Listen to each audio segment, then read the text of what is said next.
Welcome to Best Decision Ever, where we believe that life comes down to very few moments and decisions. So we're here to highlight the very people that have had the courage to make the decision, to overcome fear and start that startup, write that blog post, or just stand up for what they believe in. And we know on this show that success is only one part of the story. So we take the time to dive into the challenges these people have had to endure in order to get to their current point of success, in hopes that we can learn their habits, their routines, and the mindsets that they use, enabling us to live our own version of an inspired life. For those of you who are new, I'm your host. My name's John. I think of myself as a performance enthusiast. I love sitting down with people who are at the top of their game, what they do, and learning from them so I can apply those lessons to my own life. And we have a very special guest today. Her entrepreneurial journey began in high school, where she started both a jewelry business and a food business. And from there, she found herself at Stanford University. In her sophomore year, she met her co-founder in a class where they sparked the idea that they're still working on to this very day. And in her sophomore year, and the summer more specifically, she took the risk and went full-time on her business and transitioned from the CFO to the CEO role. She's gone on to raise $1.2 million. Currently today, her business is expanding in the United States and in Canada, and she's been named on Forbes 30 Under 30. Without further ado, we have Kaitlyn Albertoli. How are you today, Kaitlyn? Doing great. Thanks so much for having me. How are you? Of course. I'm doing well. I'm doing well. Thank you so much for joining us today. I think where we want to start today is just understanding, what is BuzzSolutions? Why does it matter? What problem does it solve? Let's start there. Absolutely. So at BuzzSolutions, we are an AI-powered software platform providing fault detections and analytics for power line inspections. Basically, it means that we take in all of the visual data that's collected from drones, helicopters, fixed-wing aircrafts, and we analyze it using our AI-powered algorithms to detect any faults that are happening in the images. So we can tell you where and when a line is going to break down based off that those physical damages and component failures that are happening. Awesome. So it sounds like really the core value is that you guys enable companies to, and really the municipalities, if I understand it properly, to be able to assess the risk of a wildfire occurring. Am I properly understanding that, or how would you phrase that, just so people can encapsulate everything involved in your business? Yeah, absolutely. So we work with all the major power utilities. We work with investor-owned utilities, state-owned utilities, and even in some cases, we can work with municipalities as well. And we're telling them where there's failures on any of their physical infrastructure to reduce the likelihood exactly of wildfires, forced shutdowns, power outages, any sort of failures that can happen that can lead to a blackout as well. And as long as they're kind of around their physical components. So what we see is, that these issues happen to utilities across the US, across North America, and across the world. It's not just wildfires that are happening, but wildfires and forced shutdowns have definitely shown a big light on all of the issues that are happening in our grid infrastructure. Absolutely. And curious, do you mind shedding a little more light on how this all got started? And I listened to a couple interviews that you've done. I kind of understand the founding story, but I'd love to hear it from you. How did all this get started? And then we can go into how it evolved into what it is today. Yeah, absolutely. So my co-founder, Vic, and I, we launched BuzzSolutions from a Launchpad course at Stanford. The course was focused around building a startup in the sustainability space. The course is actually called Venture Creation for the Real Economy now, which is cool. Okay. It's a really broad course, though. So you can do a startup in anything from energy to any focus in sustainability. You spend the first 3 years or the first 3 weeks building your go-to-market strategy, your second 3 weeks building your 5-year financial model, and the last 3 weeks of the course, you are building your entire pitch deck that then you can present to investors. And so in the course, my co-founder and I, we were originally exploring the wind market and what was happening with drone inspections in the wind market and how we could use AI to analyze that data. But as we were interviewing some of these companies in wind, they said, have you seen what's happening in the power sector right now with how much data they're capturing and all of these inspections that are mandated? We said, no, but we'll go check it out. So we used the Stanford Alumni Network to interview 35 different power utilities across the US. And in every single one of those stories, these power utilities were saying, oh my gosh, we are capturing so much data. We're capturing 5 to 10x the data of what we were capturing historically, but yet we have no way to analyze this data aside from doing it manually. So they were actually taking in all this data and having engineers and linemen and field technicians sift through all the imagery and draw bounding boxes on them to then draft their inspection reports. And they were losing months of time, and it was incredibly expensive. It sounds like it sounds like quite the headache. And I'm curious, one thing that stuck out about your story that I think I really want to dive in here is you interviewed like the people that you interviewed to really assess, is this something that's valuable? And I think a lot of people miss that when they're starting something new, like they want to just jump out there and do it, which is great. But what was that process like of actually taking the time to go, okay, like let's make sure this is of value and that we can actually like make a financial gain from this? I think I heard you say that you don't have to be profitable, but every sale you make has to be profitable. Do you mind diving in a little bit into that? Yeah, absolutely. So our core value proposition is we're saving tremendous time and money associated with the analytics process of these inspections. So with every type of sale that we're doing, we're trying to continuously save these utilities time and money while also making our business incredibly scalable. So that's one of the values of AI is as we continue to secure more customers and grow our business, we can make our business even more scalable and efficient. And that's because, the use case of AI allows you to scale with more data that's being collected. And as you analyze more data, our algorithms become even more accurate. And so as we're building our business, that's one of our core focuses is how can we build our business scalably and also efficiently, in turn making a very profitable business in the long run. And what was it like taking a step back to start your business? So yeah, I mean, young. I mean, you were a sophomore in college, okay, and this is like a serious business, and nothing wrong with like opening up like what like I don't know, it could be like but like you opened like a real business, and like what was it like trying to balance? And I don't know if you were on the swim team at that time, but balancing school with extracurriculars with the business, like how did it feel? What was it like doing all of that? I guess I'm trying to ask you.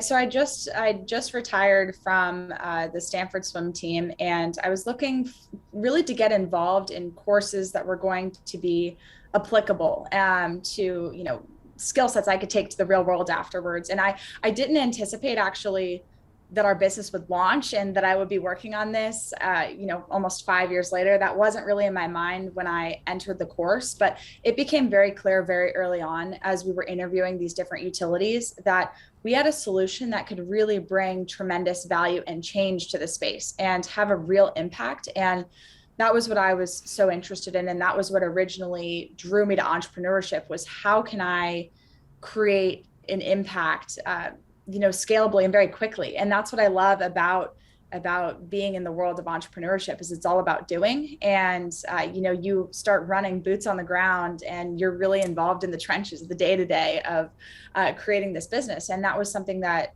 really excited me. And, I'm one of the youngest people to ever enter a room in the power space, working with utilities. It's always interesting as I'm approaching some of these meetings and getting involved with a lot of these customers. But I think that's what's so exciting is we get to be on the cutting edge of innovation in this really incredible space that's so important to our economy, is so important to our daily lives. Power is. And so that's kind of the perspective that I take to it. Every day I'm learning a tremendous amount and I'm constantly learning and growing and surrounding myself with people that have done this before and have been doing this for years really helps me continue to grow and learn at a very quick rate, I would say. Yeah, it sounds like it. And it sounds like you do a really good job of being able to, even just listening to other interviews or just doing, learning, and then continuing to move on. How important is that willingness just to go do and take action and then learn from it been for you? Because I think a lot of people struggle when they have an idea. They want to like sit and like, I think James Clear says this in his book. It's like in motion versus actually taking action. They want to strategize, and that's important. But like, how important is it to actually like boots on the ground, take action, and then keep moving? And how important has that been to your journey? So important. And I would say that, a big piece of building a successful business at the startup stage is really listening to that end customer. What are their biggest needs? What solution can we bring to the table that's going to solve some of their biggest issues that they're facing? How can we solve that burning need that we have, and not just be the vitamin, but the painkiller, if you're familiar with that analogy? Mm-hmm. Really solve the biggest pain that they're facing, and how can we continue to evolve our business and grow so that we're continuing to do that at scale. And that's been one of the things that we've done well, is we've continued to evolve as the business has evolved and as the industry continues to evolve as well. And I think that that's so important to building a successful business. I mean, for me as an entrepreneur, you have so many ideas, but it's really figuring out how to prioritize those and put them into action that's so important.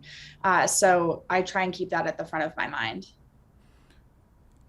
So it sounds like for you, it's all about understanding, prioritizing action, knowing what your priorities are. I remember one of the things I learned through researching was just understanding how important that this skill set of prioritization is for you. How do you set your priorities, and then how do you make sure you're continually executing against things? I feel like, again, people just struggle. They want to do 1,000 things, and it's about getting really good at the one or two and just going deep on those. So important in a startup with limited resources is that's our biggest limiting factor. We're a small team, and everyone has a certain number of hours during the day that they can dedicate to this, and you can work as hard as you can, but still, when it comes down to it, you have a set number of hours at the end of the day. So really figuring out what's most important for our customers, what's most important for our partners, and what has to get done so that we can move forward to that next step. And that really falls in line with everything from sales to marketing to business development to engineering, building our product, building the next suite of products that we're going to be making as we're delivering those to the end customer. But I think it always comes back to what is the biggest need that we are addressing, and what is the biggest problem that we are solving, and is the solution that we're building right now really addressing that problem? And if so, then that's where we're prioritizing our resources. But with our solution, our technology is applicable to many different verticals, many different sectors in the energy industry. It's not just applicable to power utilities, but what we've said is we know we have a real value proposition that we're bringing right now to the power sector, and it's a huge market opportunity. It's moving very quickly, and so we're focused on delivering the best product that we can to this market and the best solution that we can in this market before we even consider branching out into other spaces, because so often it's easy to get distracted or try and tackle as many different opportunities that are coming your way. But that's really with limited resources where it can become difficult, or a slippery slope, I would say. So we're focused on tackling one at a time and then moving on to growing at scale once we have the bandwidth to do so. Absolutely. And I'm curious to kind of flip the subjects a little bit. What's it been like for you to have to, on a personal level, evolve with your business, right? I imagine it's pretty challenging to I just handle all of the responsibility of managing a business. You have investors, you're working with, frankly, in more of what I would imagine is like an old time industry where people probably have like a mental hurdle of like a 20-something-year-old woman walking in the room. Like, how do you deal with all that? Yeah, I'd say one step at a time Okay. is a really big piece of it. Like I said earlier, I'm always trying to learn and grow from people that have been in the industry longer than me. And I think that as a new person entering the space, as someone in my 20s and a woman entering the space, I can bring a lot of new and fresh perspectives, but I'm constantly trying to learn and grow in this space as well, because it is a very antiquated industry and there's so many amazing things that are happening in this space. But there's also ways in which technology can bring real change and can really bring value. And so I think that that's on the customer side of things where I see myself fitting in. But I'm always trying to learn from entrepreneurs who have been there and done it before, been CEOs in my space at a young age before. I'm trying to learn from them what they've done well on the fundraising side, what they've done well with building their team, building team culture. I mean, team culture is so important to us and it's so important to me. And so I'm always trying to learn how we can build an even better and stronger team culture. And I think that the way in which you can go about doing that is by, listening to my team and what my team wants, but then also learning from those who have built really great team cultures previously. So I spend a lot of time doing that too. Absolutely. And What have been some of the personal challenges of leading the business? I'm more the personal side, not just with the companies. I think a lot of people that are watching this, they have the fear of, oh, I'm going to make a mistake, and how am I going to overcome it if I start my own thing or if I go do X, Y, Z. Like, what are some of the personal challenges you've experienced throughout growing this business, and how have you handled them? Yeah, I think that when I started out, and even today, there's so much that I still don't know. And I think overcoming the fear of asking the questions of what I don't know. I mean, that was a really big thing for me. It was there. I was afraid that, as a CEO, that I, maybe needed to know most of the answers or know how to do most things, but I really didn't, especially, it was my first time really running a company at this scale, and coming right out of school doing this. There's a huge learning curve that you kind of have to take on. But for me, what was most important was surrounding myself with those people that have done it before, and finding the right advisors and right other colleagues in the space that I could ask those questions to, and that I could say, here's what I know, here's what I think I know, but here's a whole list of questions that I have, and I just need to know what went well for you when you were in my position, what didn't go well, what did you wish you knew. And so that's been a big thing for me, is how can I ask the right questions to be able to learn quickly on the job. So it sounds like for you, a lot of the key is to ask the right questions, have the humility to be able to do so. Curious, how do you balance humility with confidence? Because you do need to also have the confidence of, like, I can do this, I got it. Because one of the challenges is, like, at least we can be so prone to, like, wanting to have the right answer and grab it from someone who's already done it. But, like, how do you balance that? Yeah, I think everyone has a different take too on what it means to reach that level of success. And for example, in building a team culture, or in achieving success in sales, or growing a business. And that's going to look a little bit different for everyone. And also, you have to take so many different perspectives, but at the end of the day, you have to create your own, and you have to make your own decisions. So being confident in the decisions that you make is so important. And learning from mistakes that you've made is also another huge area of growth. And so I've been just continuing to learn from the mistakes that I've made, but I've been very careful to try and make a mistake only once. And I think that that's so important. Is it's okay to make a mistake, but it's not really okay to make the same mistake time and time again. And so for me, that's been, a big area of growth for me, but also being confident in the decisions that I have made is critical. And that's really key too. And I think that goes back to your point about balancing the questions that you're asking, but then at the end of the day, it's your company, and you're the one that has to make the decisions on how you best move forward. And I think that that's a really important lesson as well. And how do you like, do you have a process for going through of actually, like, learning from a mistake? Because I think it's so easy to, like, get hung up on, oh, I made a mistake, and you just focus on it. Like, do you have, like, a process, like a 1, 2, 3 of just like, okay, I made the mistake, let's write it down. Do you have something like that for people? I think I really like to listen to everyone's feedback. And that's really important for me, is to hear everyone's different perspectives and feedback, take, some time to really digest it, understand it, figure out the learnings that I can make through it, and then move on. Because at the end of the day, to your point, you have to move on. You can't sit there and dwell on it. There's too many things happening for you to have time to sit there and dwell on a mistake that you've made. But I try and just write down all the learnings that I have from it, write it down, make a mental note of it, and then say, okay, now I'm moving on to the next thing, and how can I perform at this task even better? And I think that that's, really important in the world of startup, because things are evolving and changing and moving so quickly that you're wearing multiple hats, and you have to be firing on all cylinders across different areas of the business. And that's critical. So the less time you sit there and dwell on it, I think the better. You just take the quick learnings and then move on to the next thing. And how do you deal with, as you mentioned, startup world? It sounds like it moves very quickly. There's other people's money on the lines, reputation. Like, first off, do you ever get overwhelmed? And then the follow up to that is, when you do, what do you do? Or if you do, what do you do when you do that to mentally get yourself to go, okay, I'm gonna get back to focus? Yeah. So I always say this, but there's two things. One, as long as something's in my calendar, then I don't have to think about it. As long as it's written down, it's in my calendar, then a meeting or something like that, I don't have to think about it until I get closer to that time. That's the first thing. And two, I always have a to-do list. I have a to-do list of everything. And then I prioritize my to-do list. And as long as I have my prioritized to-do list, then I'm just thinking about the task at hand. So I'm no longer overwhelmed by the 15, 20, 30 tasks that I have to do. I just have my prioritized list and I have to tackle them one by one.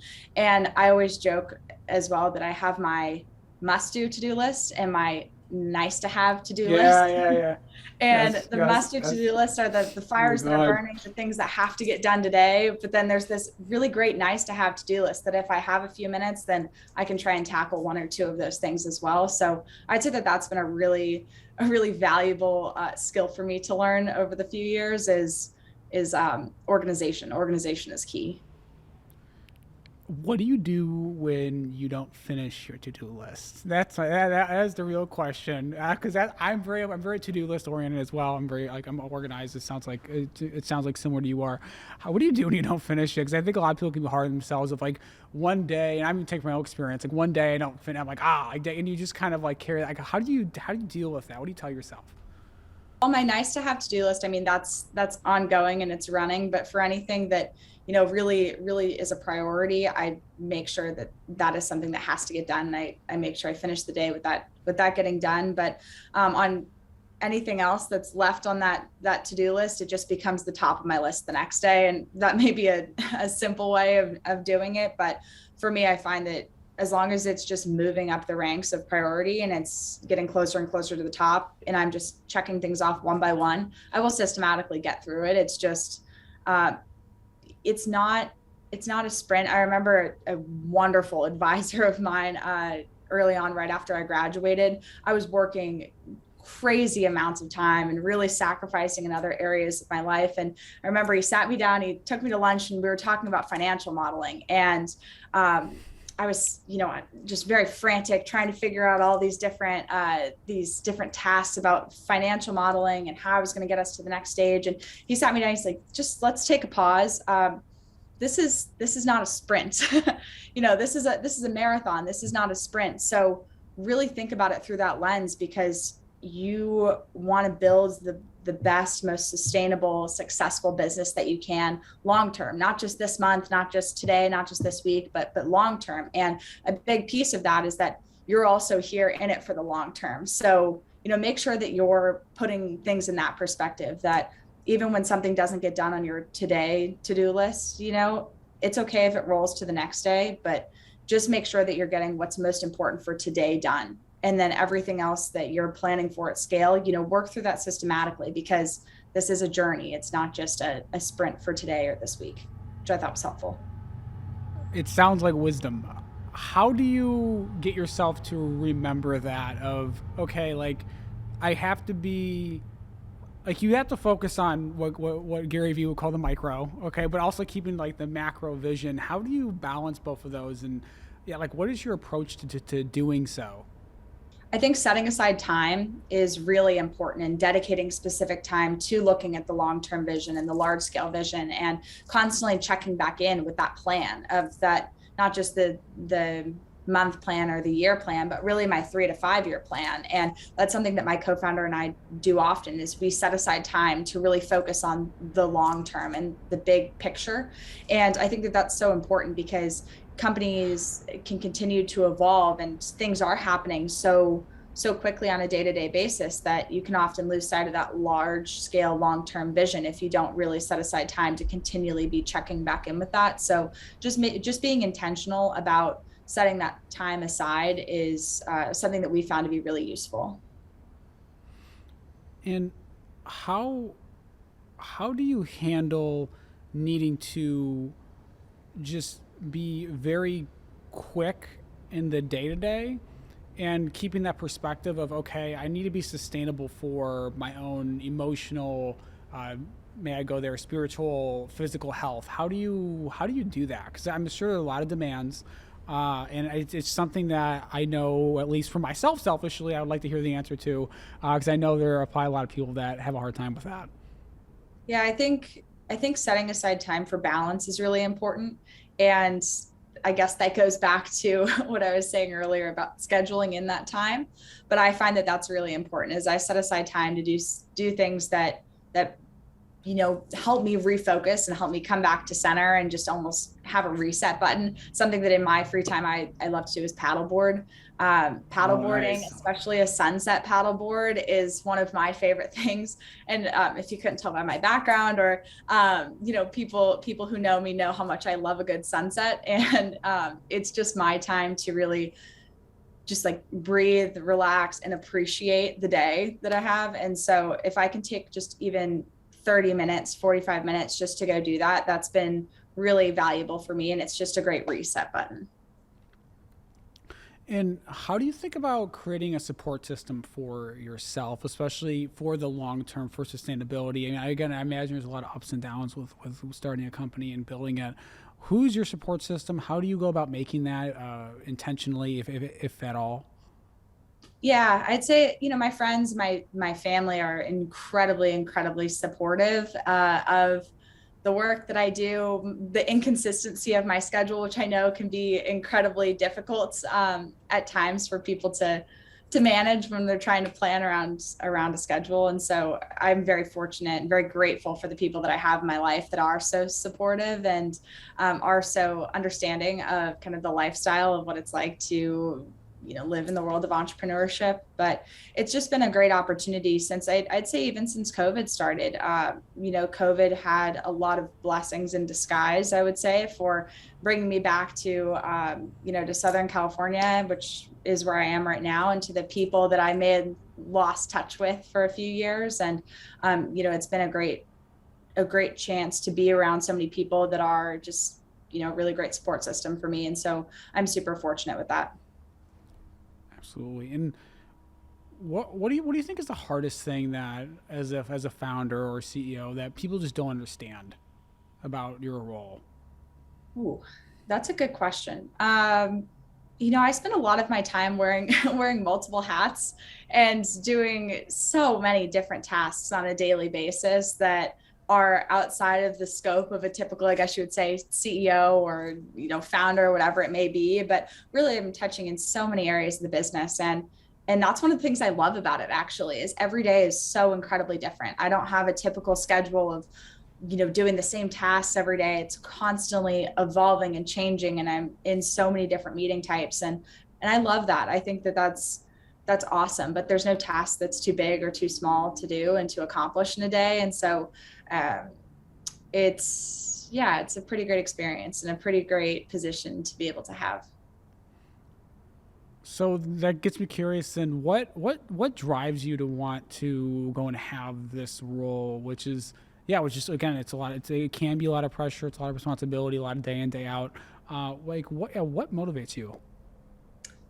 It's a good question. I'm very much a doer. I really like to, I really like to just be involved in the day-to-day operations of the business. And I love working with my team. I love being collaborative. I love when people present new ideas and having the chance to brainstorm, whether that's something as big as our pricing and our go-to-market strategy and really big tasks, or if it's the next feature that we're building on our platform, or if it's a better way for us to market ourselves as a company.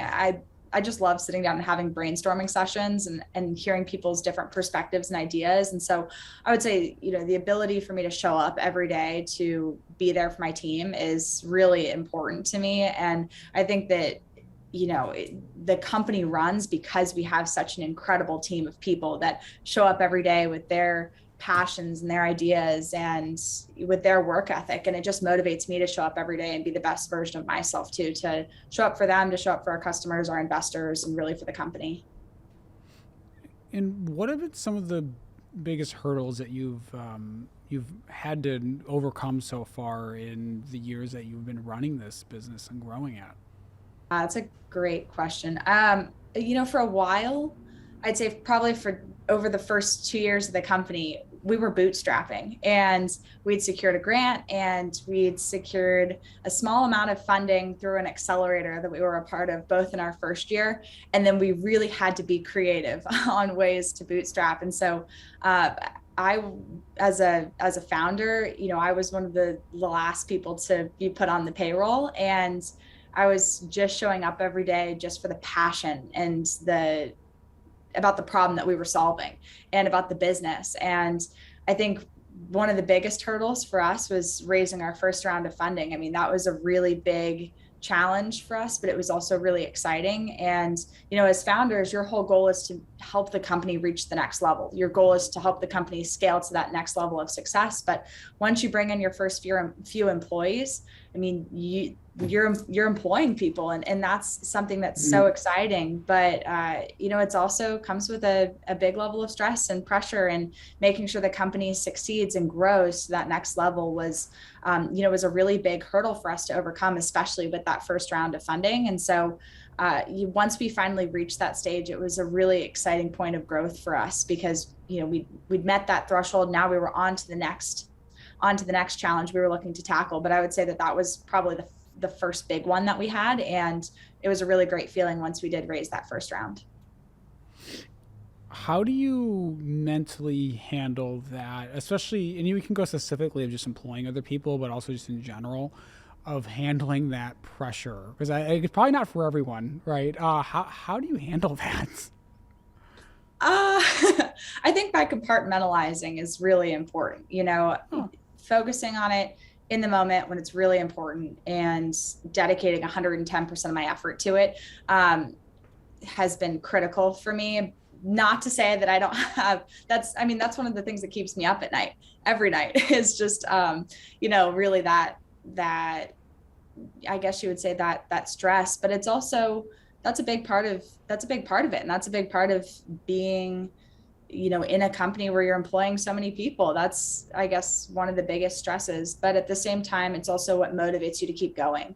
And it's what motivates you to get excited, to continue to work and really reach that next level of success as a company. And I'd say that drives me just as much, focusing on the success side of things as opposed to focusing on the pressure. I mean, my whole life, that's been a perspective that I've had, is how can I focus on just achieving that next goal, not focus on the stress associated with that goal, but how can I just focus on getting there? Oh, interesting. Let's go deeper into this, please. A lot of people I think have a hard time with, okay, like this is really, and even myself, like with whether it's a big project I'm working on or just other stuff going on, where you just your mind just wants to focus on what's stressful, what's hard, and it's not. You almost like leave the place of resourcefulness and you go into scarcity. How do you keep yourself resourceful, focusing on, okay, I just need to go to this next thing. I need to. Have you always been like that? Has that been something that's been intentional, or just come through maybe competing in swimming? Like, how did that develop? Yeah, I'd say a growth mindset is incredibly important, and that's kind of the way I like to think of it. Is it's how can you make the most of what you have, as opposed to looking at what little you have and counting what you have. It's more just like, how can you make the most of what you have, and how can you achieve more through that? And that was something that I think definitely started in my swimming days. I mean, in swim, you're focusing on every single day, just showing up for practice and further improving your times, your technique, the whole thing.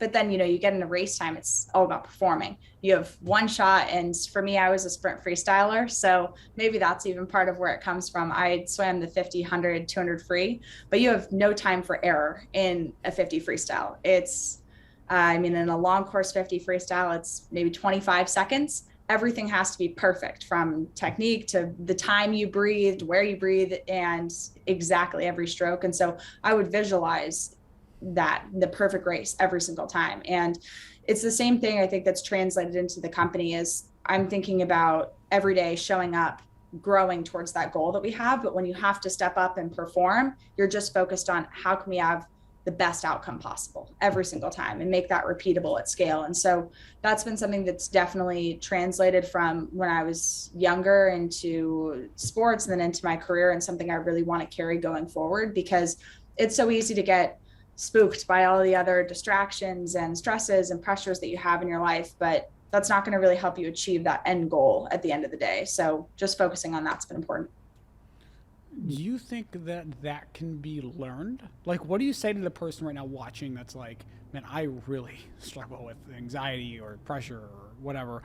How do you, yeah, like, can you think that can be learned? And if so, like, how does one do that? Absolutely. I actually do think it's something that can be learned. I mean, the ability to just compartmentalize your different areas of stress and understand where that stress is coming from is so important. And then it's all about refocusing that stress. It's taking that stress from something that can actually be a driving factor to motivate you. And I've been through some different, visualization classes and, when I was swimming, and they would always teach you to take every certain stress that you feel and figure out how to take that emotion and turn it into action and something that drives you towards your goal. And I think that it's just a shift in mindset, really. It's just taking all of these areas where you're feeling pressure and stress, and that's not really an emotion that you can necessarily control or that's going to help you move forward. And you say, okay, how can I turn that into a really positive action that I can take to really just, maybe inch the ball forward just a little bit towards that end goal of mine. And I think that that's a skill that takes a lot of time to develop. And I'm still currently learning how to go through that and how to improve on that. But I think you can always be taking steps towards that, which is really helpful. Yeah, it sounds like for you, your belief is, hey, you can learn it. It's going to take some time, some deliberate practice of going, okay, I need to be focused on changing the questions I ask myself. Because really, it's the not even subconscious, but it's just the questions we've always asked ourselves. We don't have a consciousness of yet because we're not thinking about it. That then get us into trouble, right? Curious, how do you deal with doubt and just if you're having like a hard day or a hard week, you just like you have doubt come up. I think a lot of people just have a hard time with dealing with that first like bad thought that comes. It's like, oh, this is not going to work. Like, how do you deal with that? Yeah, I think it's really important to recenter at least myself in those moments. It's important to recenter myself on why I'm doing this and what motivates me and what is the core belief for why I'm doing or why I'm building this business, why I'm in this today, because there's so much noise that comes with it. You're always going to have a great day. You're always going to have a bad day. I try and really make note of all those great days and savor the feelings that I'm feeling there so that in a really hard day, I can try and put myself back in that feeling of what it felt like to have a great day and be like, okay, what can I do to get myself back there to a day like that, to a feeling like that? And you're always going to have hard days, and sometimes you have a string of them at one time. Sometimes it's a string of a few hard months, but really getting myself back to, okay, what is the core reason I'm doing this? And what's motivating me to get to that next step and that next day? Just being really focused on that intention has been, I'd say, pretty helpful for me. So having the awareness of, okay, I'm building this business because of X, and I'm driven because of this belief or because of this motive. Is that something that you consciously have somewhere written that you look at, or is that just something you just intuitively kind of have? Yeah. Okay. Both. Yeah, I definitely have the reasons that I'm doing this written down. I refer to them. I refer to them often. Sometimes that list is growing and evolving too. I mean, a lot of times I'm adding to that list of why I'm doing this, but there's usually that core set of beliefs. And then a lot of it just comes back to, one of my biggest motivations, as I'd said before, is the team and how hard everyone else is working. And it's so inspiring to see everyone else's work ethic and dedication. And that's one of the things that makes me excited too. And even in a tough day, just watching everyone else, how passionate they are. And we're all working at this together is, just a really great in the moment refresher for me too. How important is you being conscious of the energy that you bring into the room as a leader for you, right? Like I imagine that, whatever you're feeling on a day-to-day basis, you may not always feel motivated or whatever, but how do you consciously get yourself to be intentional about when I walk into XYZ office with the people I'm working with, or even if I do my one-on-ones today, this is the energy I'm bringing to the room? How do you make sure that you're bringing good energy? That's such a great question. And that's so important to me, is making sure I'm showing up with a consistent, strong, passionate, driven mindset every single day is really important to me, because, as a founder and as a co-founder of a company, it's, we've been with this since day one, and we're the ones that, are really driving forward this passion and excitement for this business. And for me, I definitely set that as my intention every day, to show up with the best work ethic I can have, to be driven, be as positive as I can be. I always want to be as encouraging and as positive and solution oriented as I can be, but also incredibly open to collaboration. I want everyone to feel like they could approach me at any point in time and bring ideas or feedback or questions, because I think that's how we grow as a business. That's how I grow personally. And just having that balance of being incredibly open, positive, confident, but then also really receptive, is something that I really try and set my intention for. And looking back and building your business, even now, you obviously clearly built the culture of your business. What do you think's been your best decision thus far in your entrepreneurial journey? There are two things. The first one was to really pursue this full time. I mean, that was absolutely, I'd say, my first and best decision. Yes. Yeah. Because it was definitely a scary decision, and that was probably one of the the biggest, I guess you would say, paths I had to pick in my life. Was I going to go a more traditional route, or was I going to pursue this entrepreneurial route? And that was before we'd raised our first full round of funding. So I made the decision to become full-time on this before we'd even raised our first full round of funding. So that was definitely, I would say, my biggest, decision that I've made there. And then the second biggest decision was the first year. At the end of the first year that we were in business, we were originally going to be doing a hardware solution. We were actually going to be conducting drone inspections and then also providing AI. But there was a big development that was happening in the market at that time, and drone inspections were becoming really common. And they were also becoming, it was becoming a pretty competitive space, but a lot of utilities were trying to do in-house inspections. And so we had to be really aware of what was happening in the market, and also reflecting on ourselves that we didn't have tremendous experience retrofitting drones. We didn't have all the necessary permits or a team that was really well licensed to be doing these high scale drone inspections. And so we made the decision to pivot to be a fully software company at the end of that first year. And that was before there was a standardized way of doing drone inspections, but yet it seemed like the market was going to be driving that way. And it was the best decision that we've made as a company by far, because we've now gotten to focus on doing one thing and doing that one thing very well, as opposed to spreading ourselves too thin. And that kind of goes back to our earlier point in the discussion, was how can you focus on building a really strong and successful business at, what you do well, and not allocate your resources in too many places. So I would say that those two decisions were definitely the best ones made to date. Let's dive into the first one, because I think it's going to resonate a lot more with the people watching.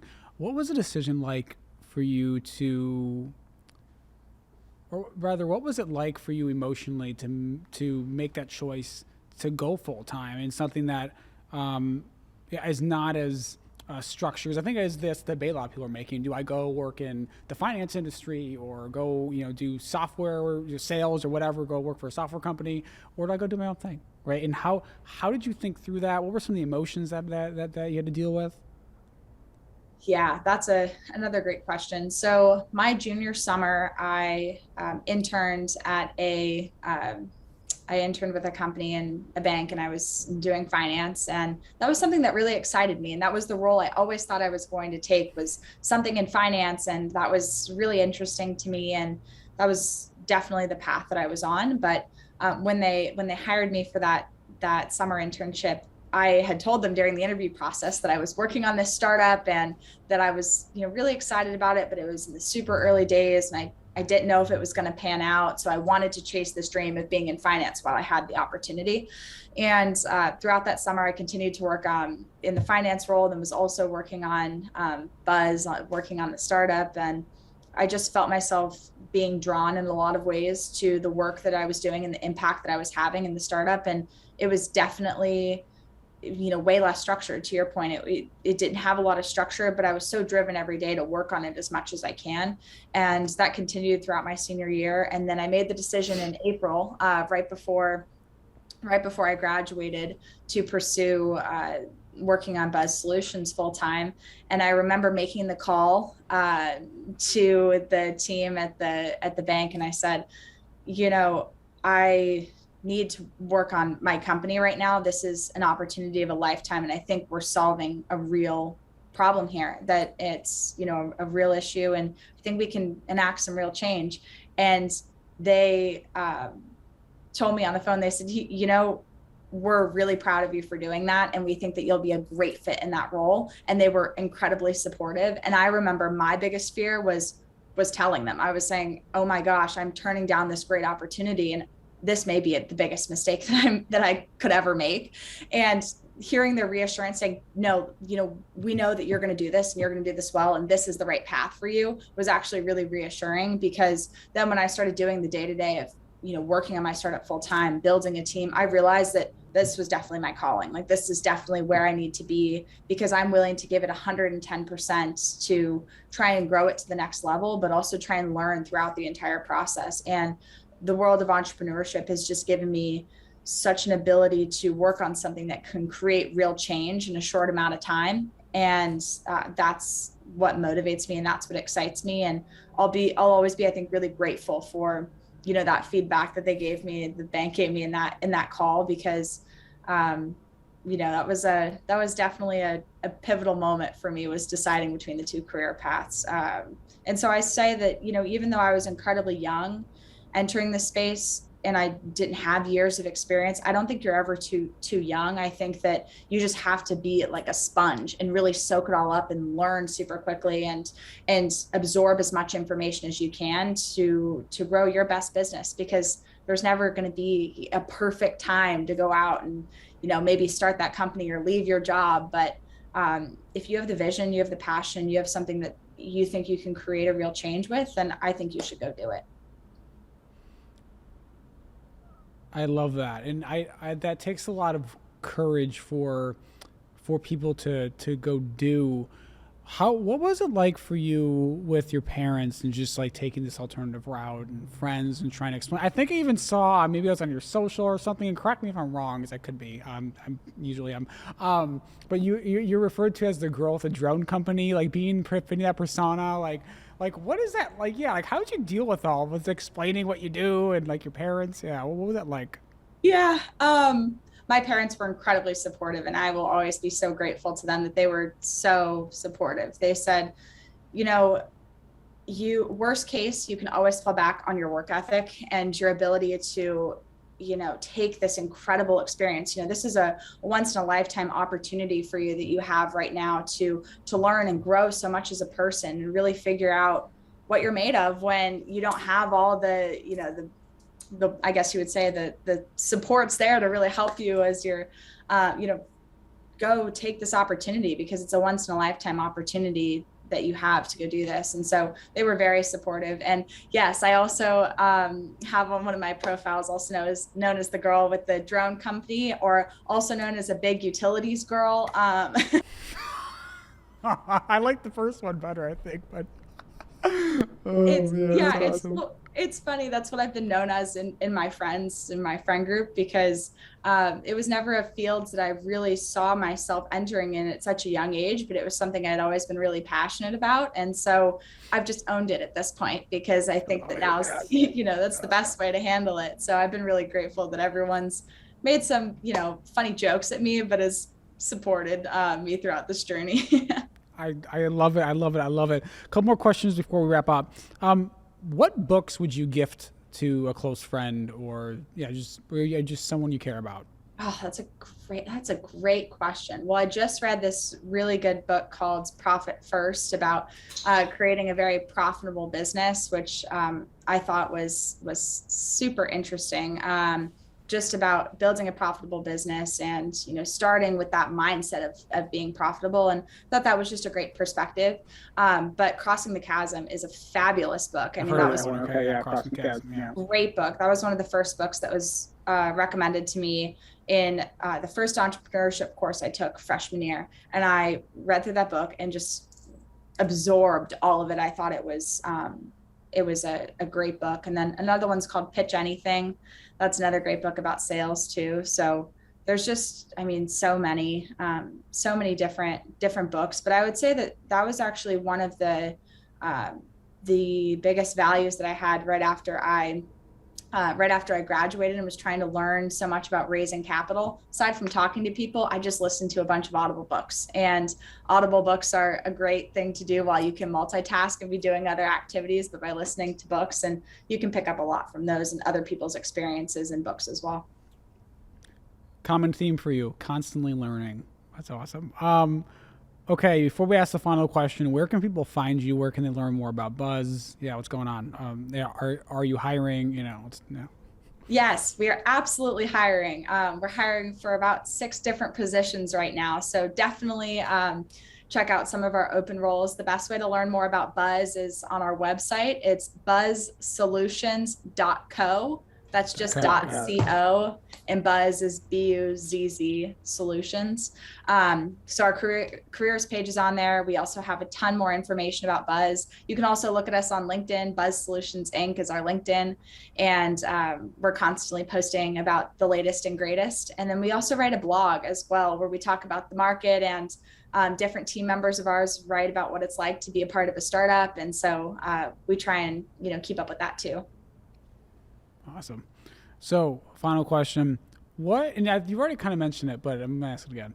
What advice would you give to someone who's thinking about starting their own thing, or taking a non-traditional path, or maybe just wants to travel across the country to get a new start? Whatever it is, they're on the other side of a big decision. What advice would you give them?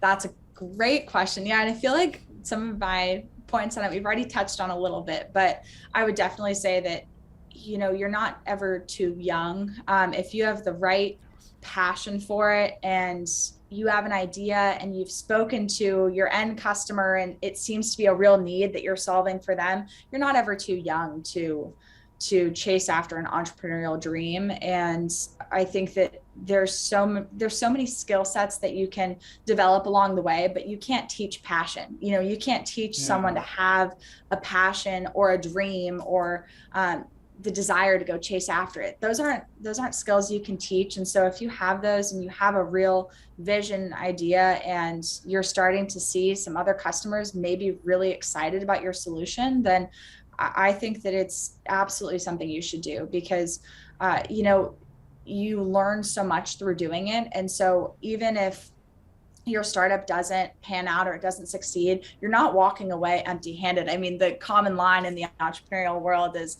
a failed startup doesn't make it a failure. It makes you experienced, because you get so much experience by going through each of those different steps. So forming a business, building a product, pitching to customers, pitching to investors, raising your first round, and kind of moving through those steps. You learn a ton. You take a lot of lessons through that journey. And so I would say that there's a tremendous amount of growth that can happen there. And that's been something that over the past few years I've developed a ton as a person, and I'm really grateful to the entrepreneurial journey, which is given me that. You can't teach passion. I totally agree with you. I absolutely love that. Awesome. Well, thank you so much for coming on the show. You guys heard it. You cannot teach passion. Go out and do what you believe in. Thank you guys so much for coming on the show. Please, as I always say, take the lessons you've learned here, the habits, routines, the mindsets, and use them in your everyday life. Thank you so much for watching. I'll talk to you soon.